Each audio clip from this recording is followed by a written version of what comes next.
Bonjour, aujourd'hui ce sera la dernière séance du module asservissement que j'ai décidé de vous enregistrer sous forme de vidéo. Donc elle porte sur l'analyse en stabilité et en performance des systèmes asservis. Je rappelle qu'on a déjà traité la partie analyse en stabilité.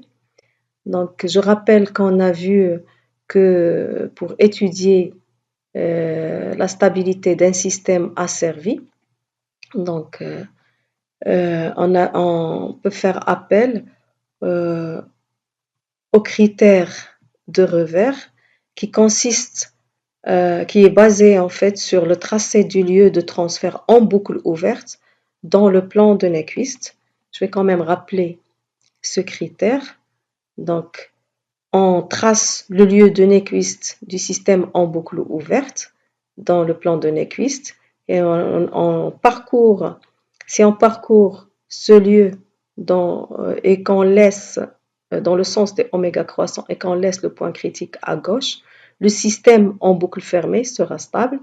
Et si on laisse le point critique à notre droite, le système en boucle fermée est instable.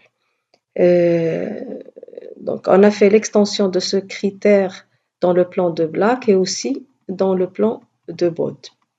Donc, on a traité des exemples. Je vous invite à revoir toute cette partie-là.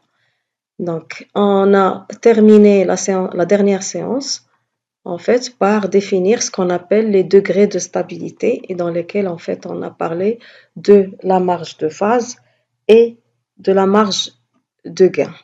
Donc, je rappelle quand même ce que c'est que la marge de gain et la marge de phase.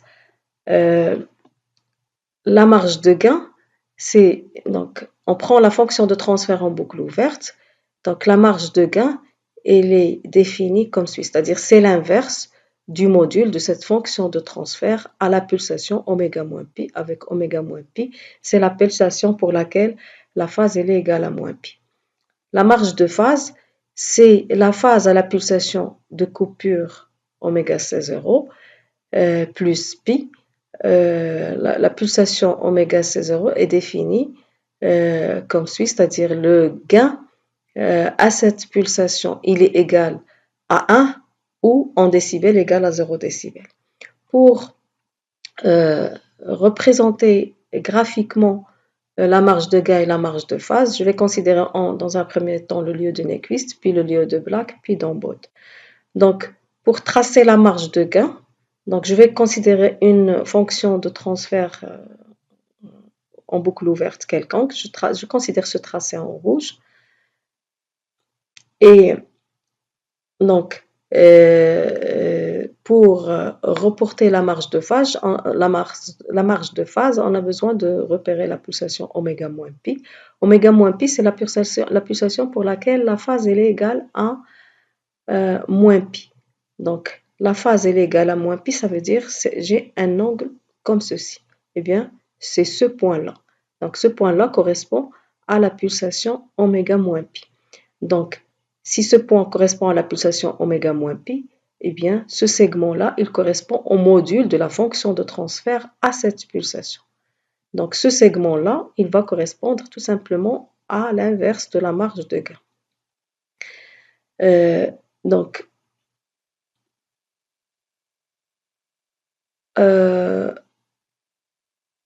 deux points donc pour bien éclaircir en fait qu'est-ce que ça représente. Si je considère par exemple un lieu de transfert qui passe par le point critique moins 1. S'il passe par le point critique moins 1, ça veut dire que la phase ici sera égale à moins pi et donc ce module-là, il sera exactement égal à 1. Et donc 1 sur mg égale à 1, ça veut dire tout simplement que la marge de gain, quand le lieu passe par le point critique, elle est égale à 1. Et bien sûr, d'après le critère de Revers, si on passe par le point critique, le système, il est à la limite de la stabilité. Autre point particulier, si ce point-là, c'est-à-dire on passe à proximité de 0, à proximité de l'origine, eh bien le module sera tout simplement égal à 0 ou tend vers 0. Et donc, on déduit à ce moment-là que la marge de gain, elle est infinie. Donc, on passe de 1 à l'infini. Plus qu'on s'éloigne du point critique, plus qu'on s'éloigne de la zone d'instabilité, plus la marge de gain augmente jusqu'à ce qu'elle devient infinie. Ça en ce qui concerne la marge de gain. La marge de phase, pour la marge de phase, euh, euh, on a besoin de repérer d'abord la pulsation de coupure pour voir la phase à cette pulsation. Ben, la pulsation de coupure, c'est la pulsation pour laquelle le gain il est égal à 1, à 0 décibel, ou bien il est égal à 1 tout court. Pour repérer la pulsation de coupure sur ce lieu, il va falloir tracer le cercle de centre, bien sûr, l'origine, et de rayon 1.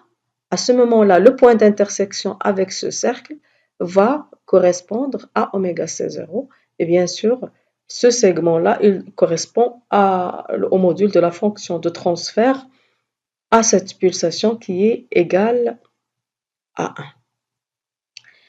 1. Donc, à ce moment-là, donc cet angle-là, il va correspondre à la phase à oméga C0. Eh bien, la marge de phase, elle est égale à quoi? Elle est égale à pi, regardez le sens, plus phi oméga 0. Et donc, on déduit cet angle-là.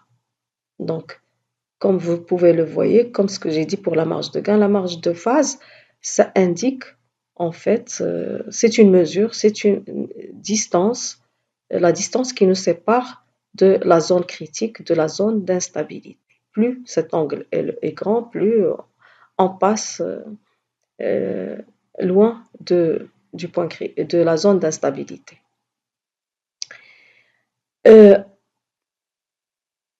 Pour représenter la marge de phase et marge de gain dans le lieu de Black, je rappelle, c'est la courbe, en fait, on trace le module en décibels en fonction de la phase en degrés. Donc, pour représenter la marge de gain, il suffit donc de repérer la pulsation pour laquelle la phase est égale à moins pi. Pour ça, donc, il suffit juste de chercher, en fait, donc ici, la phase est égale à moins 180, tracer la verticale, et donc on a le point moins pi. Donc, point moins pi, donc l'ordonnée de ce point, c'est tout simplement le gain en décibels à cette pulsation. La marge de gain, c'est moins cette valeur-là, donc ça sera désigné par ce vecteur-là. Pour la marge de phase, il va falloir trouver la pulsation de coupure, la pulse à 0 décibel. Donc, si je considère ça, c'est 0 décibel. Donc, le gain est égal à 0 décibel. Donc, ça va correspondre à ce point-là. Oméga C0 sera ce point-là. Et donc, ce point-là, ça sera la phase à cette pulsation. Et donc, la marge de phase, ça sera tout simplement 180 plus phi oméga C0. Donc, ça donne cette distance-là. Donc, pour la marge de gain et la marge de phase, reporter ces deux marges dans le lieu de Bode, c'est plus simple que Nyquist et Black. Donc, pour la marge de gain, on a besoin tout simplement de voir quand est-ce que la phase elle est égale à moins 180, c'est à cette pulsation-là. Et bien sûr, regardez le gain à cette pulsation, la marge de gain, elle est égale à moins cette valeur-là. Donc, et on trace en fait ce segment-là pour désigner la marge de gain en décibels. Pour la marge de phase, on a besoin de voir quand est-ce que le gain est égal à 0 décibels, c'est-à-dire la pulsation, trouver la pulsation oméga C0, et bien sûr voir la phase à cette pulsation. Et bien la marge de phase, ça sera tout simplement 180 plus phi oméga C0. Ça donne ce segment-là.